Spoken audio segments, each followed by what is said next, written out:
Hello everyone, this is Menz here, playing the KV-5 here in Ensk. Now this match ends up being pretty fun here. Get an Ace Tanker award, Steel Ball, High Caliber, and pretty much just roll over the enemy team, which the KV-5 being top tier here, there's only 4 tier 8 enemies on the other team and then 1 tier 8 arty. But being Ensk, not terribly concerned about him. So being a primarily flat map, top tier, not many of tier 8s.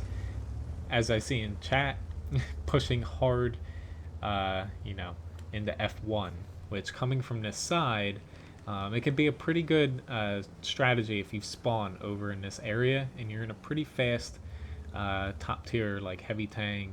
Even TDs can work at times if you have support, just because these two buildings centers are kind of offset.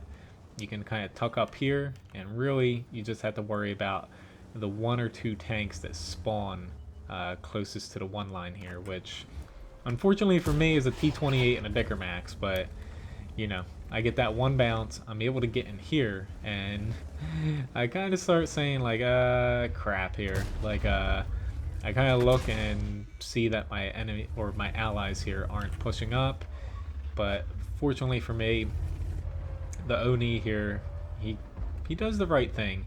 He pushes up past me, but unfortunately for him, I switch over to APCR. Anyone who plays the KV-5 a lot probably carries a bit of APCR, or else they're really doing themselves a disservice. I'm able to get 3 good hits on that Oni, and this Swedish Strev tank pushes up behind me, so I can just angle here, kind of ignore him, because even with premium rounds, he doesn't have the best pen. He could have focused on the flat parts on my turret, or even the small little flat section of that weak spot. But fortunately for me, he goes for my hull and doesn't work out too well.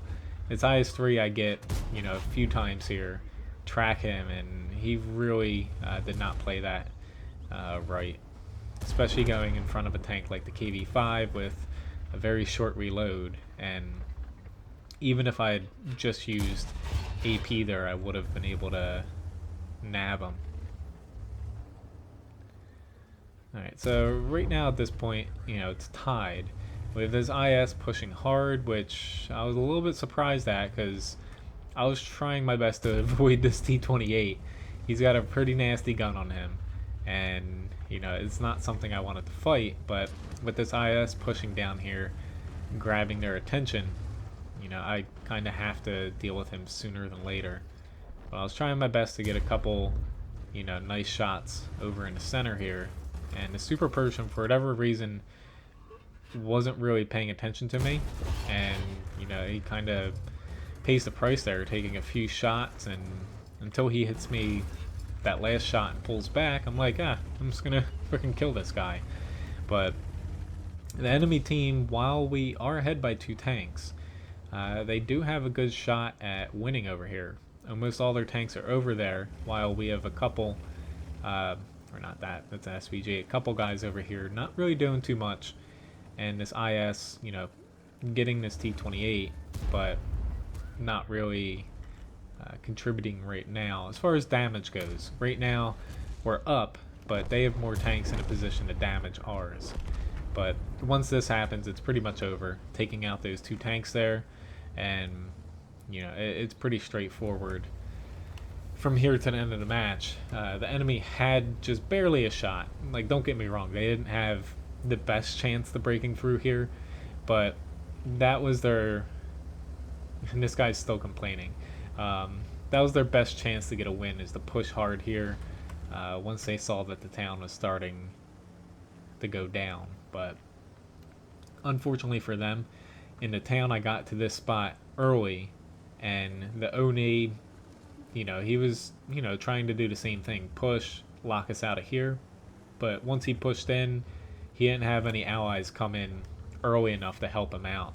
Had he kind of tilted and turned his frontal armor to me, and then they flanked me as a team, I would have been in trouble.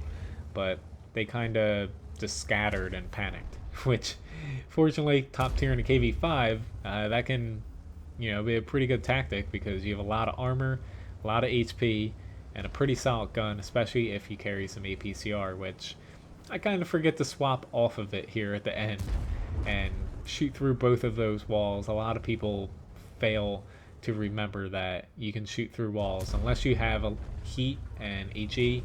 They don't do so well, or they pretty much don't work at all. They're just going to detonate on that first piece of cover. So I end up, you know, the end here. Don't think I might get them. Nope. I thought I might have got him, but oh well. But pretty nice match here. We weren't really in any threat to win once we broke through that Oni IS-3. The end screen here, Mastery Badge First Class, Steel Wall, High Caliber Award. And then the second here, 3,800 damage, 4 kills, 1,500 base experience, easily double second place on my team there. And their T-29 and E-25 fought hard, but, you know, even after that Yag Panther 2, it really starts to drop off there. And, you know, our team, I definitely gobbled up a lot of HP and damage, but we at least have a couple more people, you know, filling out, having good matches. And then I blocked 1,600 damage and assisted with nearly 2,000 being up in that forward spot and spotting people for the people behind me. But overall, KV-5, a lot of times if I'm top tier like this and also on a map where I don't have to worry about, you know, super long distances and people hitting you and not seeing or not spotting them and not having to worry about your gun depression as much, you know, you play this thing fast and hard, get a good spot early on, do as much damage as you can, hopefully survive and your team supports you. Otherwise, you know, you're still going to get your licks in. And most of the time, if you're top tier in a KV-5, there's very few tanks that can go toe to toe with you just because of your armor, HP, and DPM combo. If you use APCR, you're not going to bounce as much off of, say, like an IS-3, T-32, stuff like that. Anyway, thanks for watching this video. Hopefully you enjoyed it and it was pretty interesting. Maybe we'll see you again. I live stream 4 days a week at least here on YouTube. Otherwise, I'm going to have other videos coming out on a regular basis if you don't like live streams, but they are pretty interesting. I tend to do some pretty stupid stuff on them instead of, you know, most matches here you see pretty interesting ones. Otherwise, thanks again for watching. Hopefully I'll see you around on another video here. Have a good day.